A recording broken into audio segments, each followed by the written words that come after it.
देवी चामुंडा हिंदू धर्म में एक भयानक लेकिन अत्यंत पूजनीय देवी हैं। उन्हें देवी महिषासुरमर्दिनी के एक उग्र रूप के रूप में जाना जाता है। उनका प्रकट होना देवी महामाया या देवी कौशिकी की तेजस्वी आभा से हुआ, जब देवता असुरों की शक्ति से पराजित होकर असहाय हो गए थे। यह कथा मुख्य रूप से देवी महात्म्य या दुर्गा सप्तशती में वर्णित है, जो मार्कंडेय पुराण का एक हिस्सा है। चंड और मुंड का उद्भव। असुरराज शुंभ और निशुंभ ने स्वर्गलोक पर अधिकार कर लिया। तब सभी देवता स्वर्ग से निकाल दिए गए। वे सब मिलकर देवी महामाया की आराधना करने लगे कि वे पुनः असुरों का विनाश कर धर्म की स्थापना करें। देवताओं की आर्तनाद सुनकर देवी एक दिव्य और तेजस्वी रूप में प्रकट हुई। उनकी आँखों की चमक सूर्य जैसी थी और उनके शरीर से असीम प्रकाश निकल रहा था। यह दृश्य देखकर शुंभ निशुंभ के सेवक आश्चर्यचकित हो गए और जाकर अपने स्वामी को बोले, हे प्रभु, पर्वत की चोटी पर एक अनुपम सुंदरी देवी प्रकट हुई हैं। उनके तेज से सूर्य भी म्लान पड़ गया है। निश्चित रूप से वे समस्त जगत की श्रेष्ठा हैं। शुंभ लालसा से भरकर बोला, उस स्त्री को मेरे पास ले आओ, मैं उसे अपनी पत्नी बनाऊंगा। तब उसके सेनापति चंड और मुंड, दो पराक्रमी असुर, देवी के पास भेजे गए ताकि वे उन्हें पकड़कर लाएं। देवी कालिका या चामुंडा का प्रकट होना।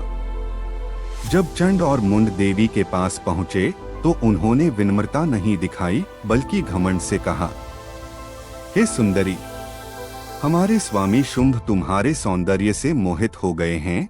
उन्होंने आदेश दिया है कि तुम तुरंत उनके महल चलो। देवी मुस्कुराई और बोली, अपने स्वामी से कहो मैं उसी पुरुष के साथ जाऊंगी जो युद्ध में मुझे जीत सके।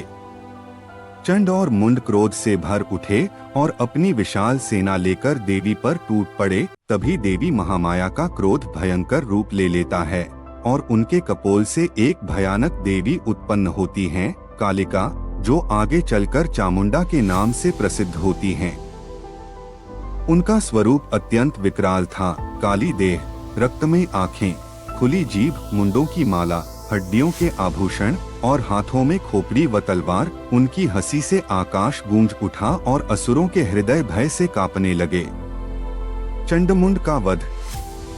देवी कालिका रणभूमि में भयंकर गर्जना कर कूद पड़ी। असुरों की सेना उनकी रक्तपिपासु शक्ति के सामने टिक नहीं सकी। एक एक कर सैकड़ों असुर मारे गए। अंततः चंड और मुंड दोनों मिलकर देवी पर हमला करते हैं, लेकिन देवी अपनी अपार शक्ति से उनके शरीरों को चीर डालती हैं। तलवार के एक ही वार से उन्होंने चंड का सिर काट दिया और तुरंत मुंड का सिर भी उनके हाथ में आ गया। देवी ने गर्जना करते हुए कहा, यह लो तुम्हारे चंड और मुंड के सिर, हे देवी। कालिका देवी वे दोनों मस्तक लेकर महामाया दुर्गा के सामने उपस्थित हुईं और बोली, हे देवी, मैंने चंड और मुंड का संहार कर दिया है। महामाया प्रसन्न होकर बोली, हे देवी, तुमने चंड और मुंड का वध किया है, इसलिए आज से तुम्हारा नाम चामुंडा होगा, चंडमुंड विनाशिनी। देवी चामुंडा का महात्म्य। इसके बाद देवी चामुंडा ने कई और असुरों का संहार किया, विशेषकर रक्तबीज नामक असुर का, जिसके रक्त की एक बूंद गिरते ही एक नया असुर उत्पन्न हो जाता था। देवी चामुंडा ने अपनी जीभ से उसका रक्त पी लिया ताकि उसका पुनर्जन्म रुक जाए। देवी चामुंडा मूलतः मृत्यु और विनाश की प्रतीक हैं, परंतु उनके रूप में मुक्ति और पुनर्जन्म की शक्ति भी निहित है। वे अशुभ शक्तियों का विनाश कर शुभ की स्थापना करती हैं। अंत में कहा जा सकता है, चंड और मुंड की कथा केवल एक युद्ध की कहानी नहीं, बल्कि अहंकार और वासना के विनाश का प्रतीक है। देवी चामुंडा ने सिद्ध किया कि स्त्री शक्ति को कभी कम नहीं आंका जा सकता। वह सृजन की भी अधिष्ठात्री है और विनाश की भी। उनकी पूजा आज भी शाक्त और तांत्रिक परंपराओं में अत्यंत श्रद्धा के साथ की जाती है।